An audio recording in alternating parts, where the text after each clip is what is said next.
कहानी है राजू की। राजू जब 1 साल का था तभी उसकी माँ मर गई थी। राजू के पिता नागार्जुन अपनी पत्नी से बहुत प्यार करते थे, लेकिन राजू के लिए उन्होंने दूसरा विवाह किया था।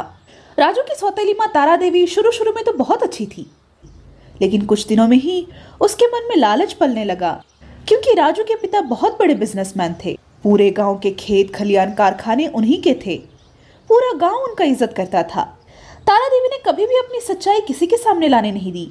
तारा देवी गर्भवती हुई और फिर उसने एक बेटे को जन्म दिया।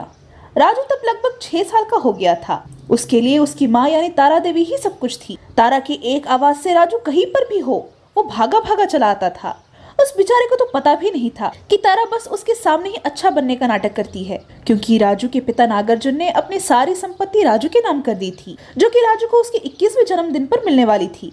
और तारा देवी उसी अवसर की प्रतीक्षा कर रही थी, जिससे वो राजू को अपने पल्लू में बांधकर उसकी सारी संपत्ति हड़प सके। एक दिन राजू रोता हुआ घर आता है। अरे अरे, क्या हुआ मेरे राजू को? क्यों रो रहा है तू? आज टीचर ने होमवर्क ना करने के लिए बहुत मारा। मैं और स्कूल नहीं जाऊंगा।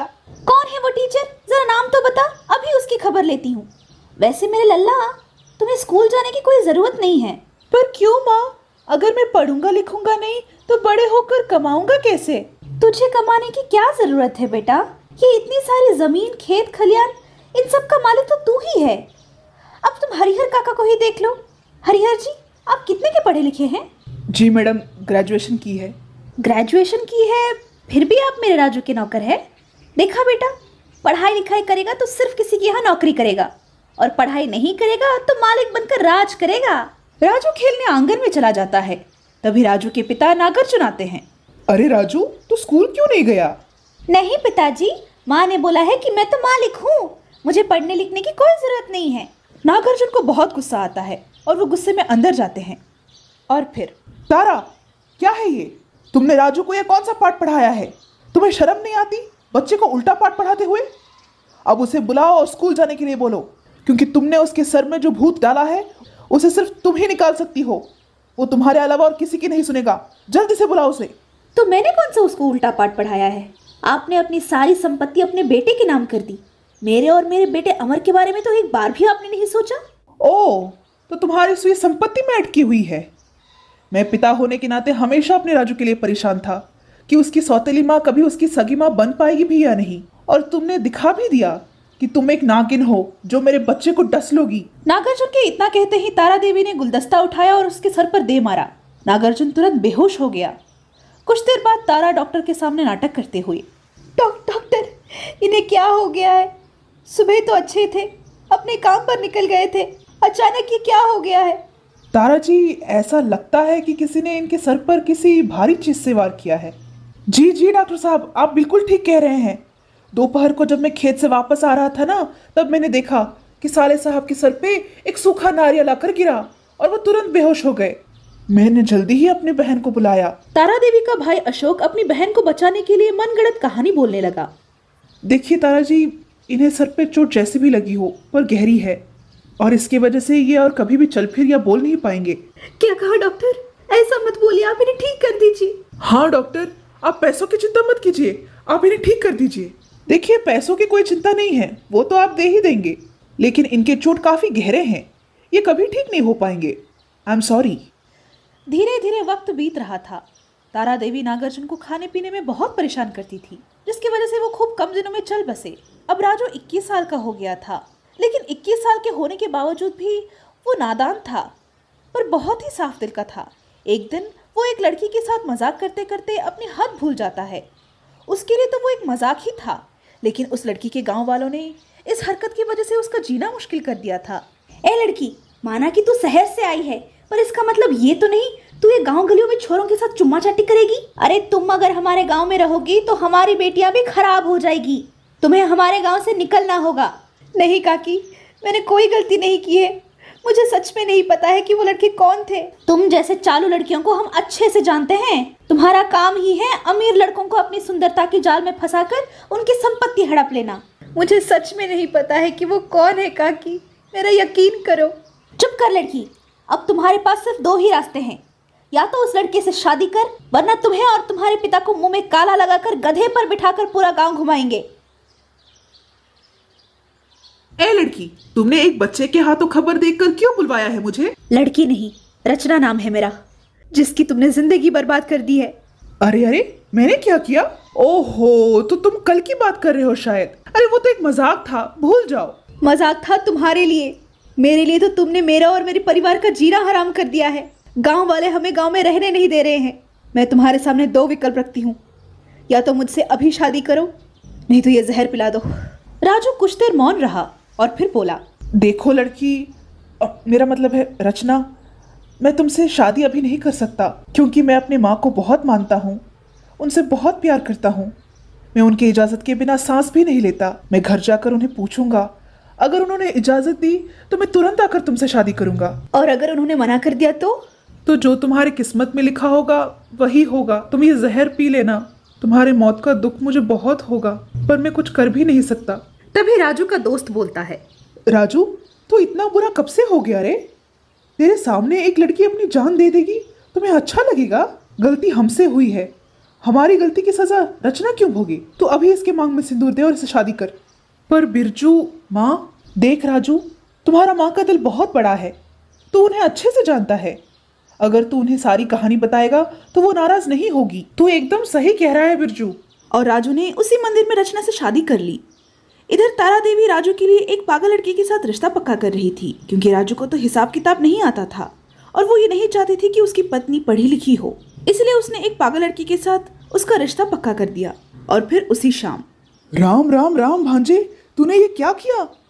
तुम्हारी माँ की इज्जत पानी में मिला दिया तूने। तौबा तौबा, एक बार भी तूने उसके बारे में नहीं सोचा? तुम्हारी माँ ने तुम्हारे लिए रिश्ता पक्का किया हुआ है और तू ये पता नहीं कौन सी खानदान की लड़की को इस घर में ले आया है। ओहो जीत, चुप हो जाओ। मेरे लिए मेरे बेटे की खुशी से बढ़कर और कुछ भी नहीं है। उस लड़की के पिता को मना कर दो। मेरे राजू की पसंद ही मेरी पसंद है। आ मेरी बेटी, घर के अंदर आ। तारा इसीलिए नाटक कर रही थी ताकि वो रचना को भी अपने काबू में कर पाए, लेकिन तारा शायद ये नहीं जानती थी कि रचना अच्छों के साथ अच्छी और बुरों के साथ बहुत बुरी थी। रचना उड़ते हुए परिंदों की पर गिनने वालों में से थी। उसे ये समझने में बिल्कुल भी देर नहीं लगी कि तारा किस तरह की महिला थी। उसने राजू को समझाने की कोशिश की, पर वो सब बेकार था। उल्टा वो रचना पर ही गुस्सा हो जाता था। एक दिन, अरे बहना, अगर तूने जल्दी से कुछ नहीं किया तो ये रचना उस राजू को तुम्हारे पल्लू से झड़कर अपने पल्लू में बांध लेगी। आप ठीक कहते हो जी। अब नागार्जुन जी की सारी संपत्ति उस राजू के नाम पर है, और अगर उसने रचना के नाम संपत्ति कर दी तो हम तो मूंग दलते फिरेंगे। सही कहती हो उर्मिला, मुझे जल्दी से राजू को अपने रास्ते से हटाना पड़ेगा, क्योंकि जब तक राजू नहीं हटेगा तब तक मेरे देव को संपत्ति नहीं मिलेगी। मैंने वकील से भी बात कर ली है, वकील अभी आता ही होगा। आज ही सारा काम निपटा दूंगी। तभी वकील आता है। तारा जी, मैं यहाँ पर कुछ जरूरी बात करने आया था। दरअसल आपके पति नागार्जुन ने ये सारी जमीन राजू के नाम तो की है, लेकिन साथ में उन्होंने एक चीज भी लिखवाई थी कि अगर किसी कारणवश भविष्य में राजू किसी भी कोर्ट के कागजात पर दस्तखत करता है तो ये सारी जमीन ट्रस्ट को चली जाएगी। इसका मतलब तारा जी कि अगर राजू चाहे तब भी ये जमीन नहीं बेच सकता। क्या कहा? ये मेरा पति था या दुश्मन? क्या इसका कोई उपाय नहीं है? जी तारा जी, इसका तो एक ही उपाय है। अगर राजू इन जमीन जायदादों को अपनी पत्नी के नाम करता है और उसकी पत्नी अगर आपको दस्तखत करके देती है तो ये आपका हो सकता है। तारा ने राजू को अपने बातों में उलझाने की कोशिश की। बेटा, रचना कितनी पढ़ी लिखी और समझदार लड़की है। मैं तो बूढ़ी हो चली हूँ, मैं अब ये हिसाब किताब नहीं संभाल पाऊंगी। तू एक काम कर, इन कागजात पर दस्तखत कर दे और सारी ज़मीन अपनी पत्नी के नाम कर दे। देख, तू तो पढ़ा लिखा नहीं है, कब तक मैं सब संभालूंगी? मेरे आंखों के आगे अगर तू ये ज़मीन सब उसके नाम कर देगा तो मैं चैन की सांस ले पाऊंगी। पर माँ, ये सब उसके नाम करने की क्या जरूरत है? मैं तुम्हारे नाम पर कर देता हूँ। पर कुछ नहीं, तू जल्दी से दस्तखत कर और मेरे बहू के नाम सारी संपत्ति कर दे। देखा रचना, माँ कितनी अच्छी है और तुम हो कि उन्हीं को गलत समझती थी। जरूर सासू माँ के मन में कोई साजिश चल रही है। रचना को समझने में बिल्कुल भी समय नहीं लगा कि तारा देवी आखिर ये सब कर क्यों रही थी। तारा दीदी, राजू ने तो दस्तखत कर दिए, पर अब रचना से कैसे करवाओगी? तो बस देखता जा जीत, थोड़ा सा तो सब्र कर ले। राजू को हर शाम दूध पीने की आदत थी और इसी बात का फायदा उठाते हुए तारा देवी, राजू ये ले, दूध पी ले। बहू, जरा मेरे साथ रसोई में तो आना। रचना राजू के सामने तो कुछ नहीं बोल पाई और चुपचाप अपने सास के साथ रसोई में चली गई। ले बहू, ये पकड़ जहर की शीशी। क्या जहर? क्या कह रहे हैं आप? हाँ बहू, जहर मैंने दूध में मिलाया है, जिससे राजू अब तक पी भी चुका होगा। दीदी मैंने उस रूम में ताला लगा दिया है। अब आराम से राजू आधे घंटे के अंदर मर जाएगा। चाबी दीजिए मामा जी, चाबी दीजिए वरना बहुत बुरा होगा। ना ना ना मेरी बहू, इतनी जल्दी नहीं, पहले दस्तखत कर। लाओ जल्दी लाओ। ये लो, यहाँ कर दो। रचना ने तुरंत दस्तखत कर दिए। चाबी दीजिए। रचना भागते हुए जाती है और दरवाजा खोलती है। इतना सब कुछ होने के बावजूद भी राजू अपनी माँ को ही ढूंढ रहा था। आपको कुछ नहीं होगा, कुछ नहीं होने दूंगी मैं। हम अभी अस्पताल चलते हैं। मैं माँ के बगैर कहीं नहीं जाऊंगा। आज पहली बार तारा देवी की आंखों में राजू के लिए पश्चाताप के आंसू थे। राजू को जल्द ही अस्पताल ले जाया गया। डॉक्टर ने राजू का ऑपरेशन किया और फिर अब राजू जी खतरे से बाहर है, आप जाकर उनसे मिल सकते हैं। राजू मुझे माफ कर दे बेटा, इतने सालों से मैं तुम्हारे साथ गलत करते आई हूँ। मैं तो माफी मांगने के लायक भी नहीं हूँ, माफ कर दे मुझे। माँ, मैं सिर्फ इतना जानता हूँ कि तू ही मेरी माँ है।